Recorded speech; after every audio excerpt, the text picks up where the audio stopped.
پھر میں بیٹھ کر منصوبے بنانے لگی کہ چودھری کو کیسے اس کے خلاف کروں۔ یہ سب سوچتے سوچتے مجھے خیال آیا، میں ایسی عورت نہیں ہوں جو دوسروں کے بیچ فساد پیدا کرے، اسی لیے مجھے خاموشی سے اپنے دائرے میں رہنا چاہیے۔ ایک فیصلہ کر کے میں مطمئن ہو کر سو گئی۔ صبح اٹھی تو سورج سر پر چڑھ چکا تھا۔ اتنی دیر تک تو میں کبھی نہیں سوتی تھی۔ اماں نے مجھ سے کہا کہ اٹھ جا، ہم مندر سے بھی ہو کر آ گئے ہیں، تو ابھی تک گھر بیٹھی ہوئی ہے، سو رہی ہے۔ میں فوراً سے اٹھ کر باہر آئی، منہ ہاتھ دھویا اور ایک غیر ارادی سی نظر میں نے سامنے والی چھت پر ڈالی تو یہ دیکھ کر دل میں انجانی سی خوشی ہوئی کہ آج جگو وہاں سے لٹک کر مجھے تاڑ نہیں رہا تھا۔ میں چپ چاپ اپنے کام میں لگ گئی۔ یوں لگ رہا تھا جیسے میری فتح ہو گئی ہے۔ میرے یوں ڈٹ کر کھڑے ہونے پر وہ ہار گیا ہے اور ڈر کے اپنے قدم پیچھے ہٹا لیے ہیں۔ خوشی خوشی میں سارے گھر کے کام کر رہی تھی۔ دوپہر کے وقت اماں نے مجھ سے کہا کہ میں بھی تیرے ساتھ تیری سلائی والی باجی کے ہاں چلوں گی۔ اماں کی اس بات پر میں حیران رہ گئی اور دل میں ڈر پیدا ہو گیا کہ اگر اماں نے اس بارے میں بات کر لی تو میرا جھوٹ کھل جائے گا۔ پھر میں اماں کو ساری بات کی وضاحت کیسے کروں گی؟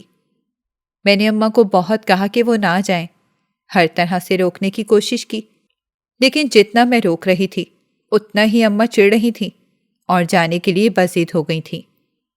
آخرکار میں نے روبینہ سے بات کی اور اس سے کہا کہ تم مجھ سے پہلے سلائی والی باجی کے ہاں پہنچ اور ان سے کہہ کے اماں سے کہنا میں کل یہیں پر تھی، میں باقی بات خود آ کر اس سے کر لوں گی۔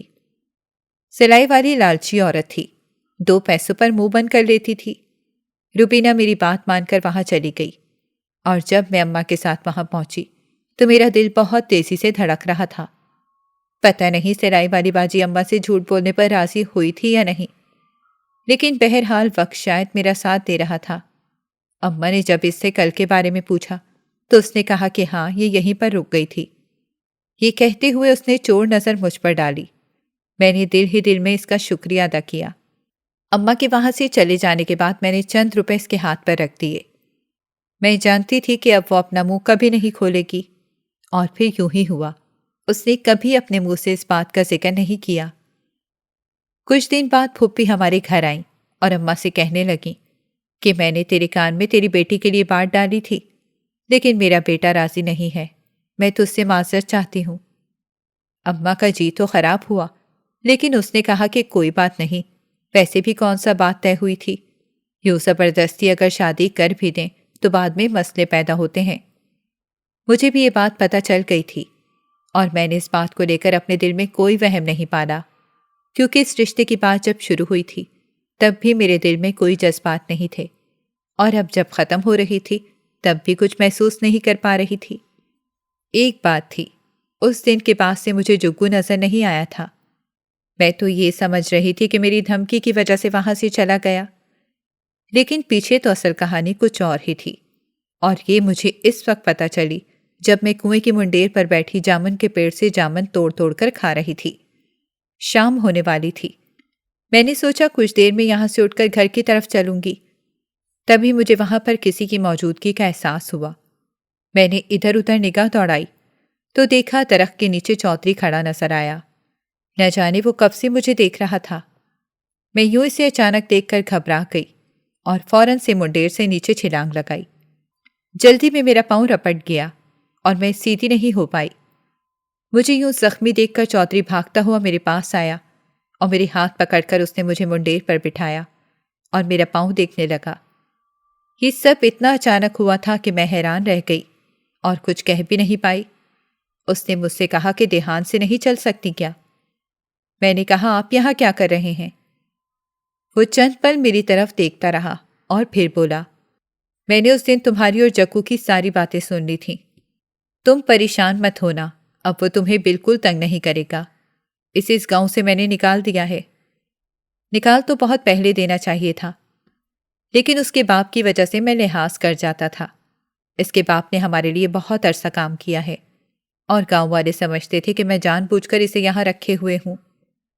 مجھے یاد آیا کہ جس دن میں جگو سے باتیں کر رہی تھی مجھے محسوس ہوا تھا کہ وہاں کوئی موجود تھا، تو کیا وہ چودھری تھا؟ میں دل ہی دل میں اس کی مشکور ہوئی اور ہلکے پھلکے دل کے ساتھ گھر واپس چلی گئی۔ اس دن کے بعد سے مجھے جگو سے ڈرنے کی کوئی ضرورت محسوس نہیں ہوئی، لیکن چودھری میری زندگی میں بالکل خاموشی سے داخل ہو گیا۔ میں روز کنویں کی منڈیر پر اس سے ملتی۔ ہمارے بیچ کبھی بھی اظہار محبت نہیں ہوا تھا، لیکن ہمارے دل شاید ایک دوسرے کے لیے دھڑکنا شروع ہو گئے تھے۔ ایک دن چودھری نے مجھ سے ببانگ دہل کہا کہ وہ مجھے اپنانا چاہتا ہے۔ چودھری کی بات سن کر میں ایک دم سے پریشان ہو گئی۔ میں نے اس سے کہا کہ آپ اس پنڈ کے چودھری ہو اور میں عام سی مٹھیارن، میرا اور آپ کا بھلا کیا جوڑ؟ تو چودھری نے میرے سامنے جھک کر کہا، تو عام نہیں ہے، میری نظروں میں تو بہت خاص ہے، اور رہی بات ہمارے جوڑ کی تو اس بات کی پرواہ کرنا تو چھوڑ دے۔ بے شک میں چودھری ہوں، لیکن تجھے حویلی ہی جچتی ہے۔ میں چاہتا ہوں تو سر اٹھا کر اس حویلی کے اندر اس کی مالکن بن کر آ۔ اس کی ایسی عجیب و غریب فرمائش پر میں الٹے قدموں وہاں سے بھاگ گئی۔ دل ایسے تیزی سے دھڑک رہا تھا، یوں لگتا تھا جیسے ابھی باہر نکل آئے گا۔ میں بھاگتی جا رہی تھی اور یوں لگ رہا تھا جیسے پورا پنڈ مجھے دیکھ رہا ہے۔ سب کی نظریں میری طرف ہیں، جیسے سب کو میرے دل کا راز پتہ چل گیا ہے۔ بھاگتی بھاگتی میں گھر پہنچی تو اماں مجھے یوں حواس باختہ دیکھ کر پریشان ہو گئی اور مجھ سے پوچھنے لگی، کیا ہوا ہے؟ میں نے انہیں کوئی جواب نہیں دیا۔ میں تو اپنے بے قابو دل کو ہی سنبھال نہیں پا رہی تھی، تو اماں کو کیا جواب دیتی؟ اگلے کئی دن میں گھر سے باہر ہی نہیں نکلی۔ اماں نے لاکھ مجھ سے پوچھا کہ پورے پنڈ کے چکر لگانے والی لڑکی ایسے گھر میں کیوں بیٹھی ہے؟ وہ حیران ہو رہی تھیں۔ سب کا حیران ہونا بنتا ہی تھا، کیونکہ یہ میرا معمول تھا۔ میں روزانہ پورے پنڈ کا چکر لگاتی تھی، ہر کسی سے الگ سلگ تھی، سب مجھے جانتے تھے، اور اب میں یوں چپ چاپ ایک کمرے میں بند ہو کر رہ گئی تھی تو سب کا سوال کرنا تو بنتا ہی تھا۔ روبینہ کئی بار آ کر میرا پوچھ گئی تھی، لیکن میں نے اپنے دل کی بات اسے بھی نہیں بتائی۔ یوں لگتا تھا جیسے ہر کونے سے، ہر در سے چودھری کی نگاہیں مجھے دیکھ رہی ہیں، اور اس نامعلوم سے احساس کے آتے ہی میں خود میں سمٹ سی جاتی تھی۔ پھر ہمت کر کے ایک دن میں باہر نکلی، کنویں کی طرف گئی اور پانی بھرنے لگی۔ تبھی لگا کہ کوئی مجھے گھور رہا ہے۔ میں نے مڑ کر دیکھا تو وہ چودھری تھا۔ میں ہلکی سی شرمیلی سی مسکان چہرے پر سجائے، سر جھکائے وہاں سے نکل آئی۔ پیچھے سے چودھری کا ایک کہکا گونجا تھا، جس کی باز گشت مجھے کئی دنوں تک اپنے کانوں میں سنائی دیتی رہی تھی۔ میں نے محبت کی ایک اندیکھی راہوں پر قدم رکھ دیا تھا، اور دل تھا کہ نئے خواب بنتے ہی جا رہا تھا۔ میں بیٹھے بیٹھے مسکرانے سے لگ جاتی۔ ایک دن اماں نے مجھ سے کہا کہ کیا بات ہے، تو جھلی ہو گئی ہے؟ کہ یوں اکیلے بیٹھے بیٹھے کیوں مسکرا رہی ہے؟ کوئی جن وغیرہ تو نہیں چڑھ گیا تیرے اوپر؟ اماں کی بات پر بس میں مسکرا کر رہ جاتی اور کوئی جواب نہ دیتی تھی۔ میرے پاؤں زمین پر ٹکتے ہی نہیں تھے۔ پورا پنڈ مجھے رشک سے دیکھتا اور سوچتا کہ نہ جانے ایسا کون سا خزانہ میرے ہاتھ لگ گیا ہے کہ میں اپنے آپے میں ہی نہیں رہی ہوں۔ میں ان سب کو کیا بتاتی؟ ایک دن چھپ چھپاتے میں نے روبینہ کو سب بتا دیا۔ ساری رودات سن کر اس کی تو آنکھیں پھٹی کی پھٹی رہ گئیں۔ اسے یقین ہی نہیں آیا، لیکن جب اس نے اپنی آنکھوں سے دیکھا تو اسے یقین کرنا ہی پڑا۔ یہ راز میں نے اسے کہا اپنے دل میں دفن کر دے، اپنی زبان پر مت لانا، ورنہ انجام سے تو واقف ہے کہ عشق معاشقے کی ہماری پنڈ کی لڑکیوں کو کوئی اجازت نہیں تھی۔ دن یوں ہی گزرتے رہے، ہر گزرتے دن کے ساتھ محبت پہلے سے زیادہ گہری ہوتی گئی۔ چودھری نے ایک دن مجھ سے کہا کہ میں کچھ دن میں اپنی چاچی کو تیرے ہاں رشتے کے لیے بھیجوں گا۔ یہ بات سن کر تو میں اور زیادہ خوش ہو گئی۔ انہی دنوں جب میں خوشی سے جھوم رہی تھی، میری زندگی میں خزاں کا موسم آ گیا۔ میری ساری خوشیاں اس وقت مرجھا سی گئیں جب مجھے پتہ چلا کہ ابا کی ایک بلڈنگ کی تعمیر میں مزدوری کام کرتے ہوئے چوتھی منزل سے نیچے گر گئے ہیں۔ ہم بھاگتے بھاگتے پنڈ میں بنے چھوٹے سے ہسپتال میں پہنچے، جہاں پر ایک وارڈ میں ابا کو رکھا گیا تھا۔ ابا کی حالت کافی خراب ہو رہی تھی اور ان کی ٹانگ ٹوٹ گئی تھی۔ ابا کی حالت دیکھ کر میری آنکھوں سے آنسو جاری ہو گئے۔ ڈاکٹرز کا کہنا تھا کہ اب وہ ساری عمر اپنے قدموں پر نہیں چل پائیں گے۔ ان کی معذوری نے گھر بھر میں مایوسی پھیلا دی۔ کئی دن تک ابا کو ہسپتال میں ہی رکھا گیا۔ اس دوران چودھری نے ہماری مالی مدد کی۔ لیکن ابا پھر بھی اپنے قدموں پر کھڑے نہیں ہو پائے۔ اب میں نے پورے پنڈ میں گھومنا چھوڑ دیا تھا، گھر سے باہر قدم نہیں نکالتی تھی۔ کئی ہفتے ہو گئے تھے میں گھر سے باہر نہیں نکلی تھی۔ کئی بار تو چودھری مجھے سندیسے بھیج چکا تھا کہ کنویں کنارے آ کر مجھ سے مل لے۔ وہ شاید میرا درد بانٹنا چاہتا تھا، لیکن مجھ میں ہمت ہی نہیں تھی کہ کچھ سمجھ ہی نہیں آ رہا تھا۔ میں یوں ہمت چھوڑے بیٹھی تھی کہ اماں کئی بار مجھے جھنجھوڑتی اور مجھ سے کہتی کہ اپنے حواسوں میں واپس آ جا، یہ زندگی ہے، کوئی حادثہ ہو جانے سے رک نہیں جاتی، ہمیں ہمت کرنی پڑے گی۔ ایک دن یوں ہی شام کے وقت میں صحن میں لگے برگد کے پیڑ کے نیچے چپ چاپ کھوئی کھوئی سی بیٹھی تھی کہ باہر دروازے پر ہلکے سے دستک سنائی دی۔ اتنے عرصے بعد اس گھر کے دروازے پر دستک ہوئی تھی۔ میں چونک کر فوراً سے اٹھی، اپنی اوڑھنی میں نے درست کی اور دروازے پر چلی آئی۔ دروازے کی درز سے میں نے منہ نکال کر پوچھا کون، تو جواب میں ایک مرد کی آواز آئی۔ اس نے بتایا کہ وہ میرے ابا کا ٹھیکیدار ہے۔ جس بلڈنگ سے ابا گر کر معذور ہوئے، اس بلڈنگ کا ٹھیکہ اسی کے پاس تھا۔ میں نے فوراً سے دروازہ کھولا اور چہرے پر چادر گرا دی۔ ٹھیکیدار نے ایک نظر مجھے دیکھا اور پھر کہنے لگا، میں اندر آ جاؤں؟ میں نے کہا جی جی، آپ اندر آئیں۔ اماں کو جا کر فوراً بتایا۔ اماں اسی لیے ابا کے کمرے میں چلی آئیں اور مجھ سے کہا کہ جا کے چائے بنا کر لے آ۔ میں حکم کی تعمیل کرتے رسوئی میں چلی گئی اور جا کر چائے بنانے لگی۔ کچھ دیر میں چائے تیار ہوئی تو میں اندر لے گئی۔ اندر جاتے ہوئے ہمیشہ کی طرح میں نے اپنے چہرے پر چادر کی ہوئی تھی۔ یہ ہمارے پنڈ کا رواج تھا کہ کنواری لڑکیاں پنڈ کے باہر کے مردوں کے سامنے اپنا چہرہ نہیں دکھاتی تھیں۔ لیکن نہ جانے کیسے چائے رکھتے ہوئے ایک دم سے میرے ہاتھ سے چادر کا پلو چھوٹ گیا اور چادر میرے چہرے سے ہٹ گئی۔ اسی لمحے میں ٹھیکیدار نے میرے چہرے پر نگاہ دوڑائی اور پھر وہ نگاہ ہٹ نہیں پائی۔ میں نے اس کی نگاہ میں موجود ہوس اور تجسس بھانپ لیا تھا، اسی لیے فوراً سے وہاں سے الٹے قدموں واپس آ گئی۔ لیکن مجھے نہیں پتا تھا کہ اس ایک نگاہ کے بعد وہ شخص میرا پیچھا کبھی نہیں چھوڑے گا۔ اب وہ ہر دوسرے تیسرے دن ابا کی عیادت کرنے کے بہانے ہمارے گھر چلا آتا، اکثر ساتھ میں فروٹس وغیرہ لے کر آتا اور کبھی اماں کو بھاری رقم بھی دیتا۔ میں اماں سے کہتی کہ اس شخص کو بولے ہمارے گھر نہ آئے، مجھے اس کی نظریں ٹھیک نہیں لگتی۔ لیکن اماں کا کہنا تھا کہ وہ ہماری مدد کرنا چاہتا ہے۔ تم تو خواہ میں ہی اس پر شک کر رہی ہو، اپنے دماغ سے اس خناس کو نکال دو۔ ایک دن ٹھیکیدار آیا اور سیدھا اس نے میرے ہاتھوں پر پیسے رکھ دیے۔ ہمارے گھر کے حالات اتنے خراب ہو چکے تھے کہ بھائی کو بھی کچھ کام نہیں مل رہا تھا اور چودھری سے میری اتنے عرصے سے کوئی ملاقات نہیں ہوئی تھی، اور یوں وہ سب کے سامنے مجھے پیسے نہیں دے سکتا تھا۔ پہلے کچھ دن اس نے ہماری مدد کی تھی، لیکن اگر وہ مستقل کرتا رہتا تو سب گاؤں والے شک کرتے۔ اسے ہر چیز سے زیادہ میری عزت پیاری تھی، اور اب تو جب میں اس سے مل بھی نہیں رہی تھی تو وہ کیسے میرے لیے کوئی مدد بھیج سکتا تھا؟ اسی لیے گھر کے حالات اتنے برے ہو گئے تھے کہ ہمیں کھانے کو بھی کچھ میسر نہیں تھا۔ ان حالات کا فائدہ اٹھاتے ہوئے اس ٹھیکیدار نے ہماری مدد کرنا شروع کر دی۔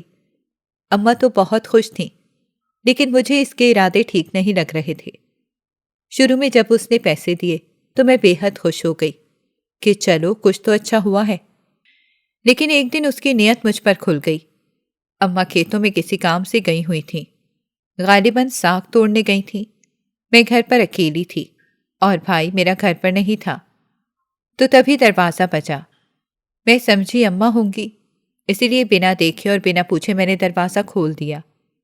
جب مجھے اپنے پیچھے دروازہ بند ہونے کی آواز آئی تب میں نے چونک کر دیکھا، کیونکہ اماں کی عادت تھی جیسے ہی وہ گھر میں داخل ہوتی مجھے پکارتی تھیں، لیکن یہاں دروازہ بند ہونے کے بعد بھی خاموشی چھائی رہی تھی۔ میں نے مڑ کر دیکھا تو اپنے سامنے اس ٹھیکیدار کو کھڑے دیکھ کر میری تو جان ہی نکل گئی۔ میں نے ڈرتے ڈرتے سے پوچھا کہ آپ اس وقت؟ اماں اور بھائی گھر پر نہیں ہیں، بعد میں آ جائیے گا۔ تو اس نے کہا کہ یہ تو بہت اچھا موقع ہے اور بہت ہی اچھی بات ہے کہ وہ لوگ گھر پر نہیں ہیں، مجھے تم سے کچھ بات کرنی ہے۔ اس کے تیور مجھے ٹھیک نہیں لگ رہے تھے۔ میں نے ڈرتے ڈرتے کہا کہ کیا بات ہے؟ جی ابا اندر ہیں، آپ ان سے مل سکتے ہیں۔ اس نے کہا کہ میں تمہارے ابا سے تھوڑی ملنا چاہتا ہوں، میں تو تم سے ملنے آیا ہوں. تمہیں یاد ہے نا میں نے تمہیں کتنا پیسہ دیا تھا؟ اور میرے ہی پیسوں سے تمہارا یہ گھر چل رہا ہے. اب تمہیں ان پیسوں کی قیمت چکانی ہی ہوگی. یہ کہتے ہوئے وہ میری طرف غلط ارادے سے بڑھنے لگا اور میری اوڑھنی کھینچنے کی کوشش کی. میں زور زور سے چلانے لگی، لیکن اس نے میری اس کوشش کو ناکام بناتے ہوئے میرے منہ پر ہاتھ رکھ دیا اور کہا کہ اگر تو چلائے گی تو میں سب میں تجھے بدنام کر دوں گا اور کہوں گا کہ تو نے خود مجھے یہاں پر اپنے بھائی اور ماں کی غیر موجودگی میں بلایا ہے. میں بہت ہی بے بس ہو گئی تھی. سمجھ نہیں آ رہا تھا کہ کیا کروں اور اس شیطان سے خود کو کیسے بچاؤں. وہ مسلسل میرا فائدہ اٹھانے کی کوشش کر رہا تھا. تبھی اچانک سے باہر کا دروازہ زور زور سے بجنے کی آواز آئی. دروازہ بجنے کی آواز سن کر وہ بھی ایک دم چونک گیا اور مجھ سے دور کھڑا ہو گیا اور مجھے دھمکانے والے انداز میں کہنے لگا، دروازہ کھول اور دیکھ، اگر تو نے کسی کو کچھ بھی بتایا تو میں یہیں پر تجھے زندہ گاڑ دوں گا.